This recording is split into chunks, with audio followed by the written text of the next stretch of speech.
میکنه، متولد سال 2007، 18 ساله و توی یکی از بزرگترین باشگاه‌های دنیا یعنی بارسلونا فیکس بازی میکنه. از همون اولین بازیایی که انجام داد همه متوجه چیز شدن.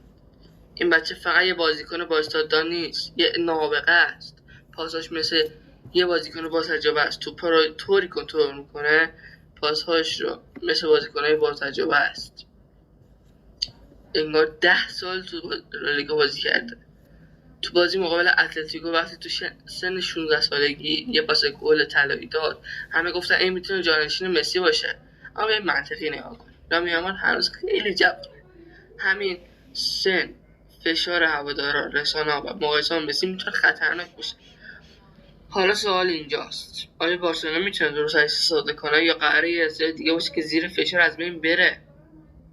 نظر تو چیه؟ تو کامنت رو بنویس. لامی یامال قراره فوق ستاره بشه یا نه؟